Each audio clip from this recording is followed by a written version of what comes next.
যে বয়সে দুই বোনের স্কুলে যাবার কথা, সেই বয়সে দুই বোনের চোখের ভিতর আঙ্গুল দিয়ে শক্তভাবে চেপে ধরে থাকে, সারাক্ষণ উচ্চ শব্দ করতে থাকে তারা। অল্প অল্প বাড়ির ভিতর চোখে আঙ্গুল দিয়ে চেপে ধরে রেখে টুকটাক চলাফেরা করে তারা।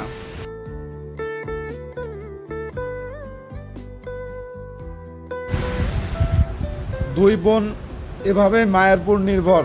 ভোর থেকে শুরু হয় মায়ের তাদের প্রতি যত্ন নেওয়া, ঘর থেকে গোসল করানো সহ আবার খাবার দাবার প্রস্রাব পায়খানা সব কিছুই বৃদ্ধ মা রমিসা করে থাকেন।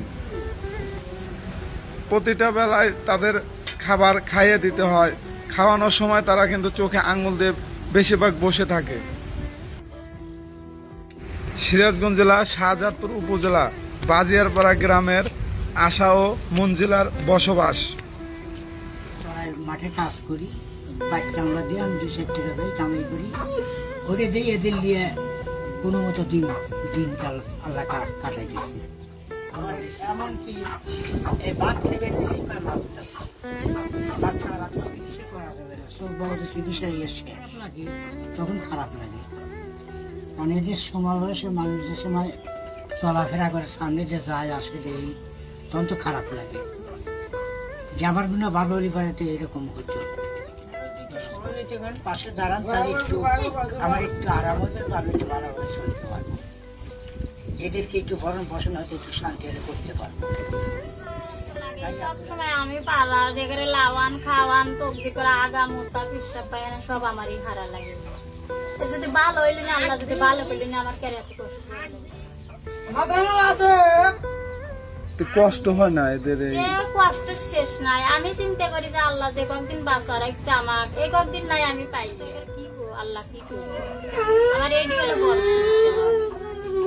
একেবারে লিয়ে যাবি একজনের বাড়ি যে কর্ম করে খাবো, তাও তো আমি জীবন করি না। একেবারে আসে আমার বাড়ি, তখন আরো বেশি খারাপ লাগে। যাই যদি আমার এই দুটো যদি ভালো হইলি, এরাও তো এরকম বেড়াইলি একটা কাজ করো। আমার ওষুধ নেই, দৈনিক 14টার ওষুধ না খেলে আমার জান বাঁচছে না।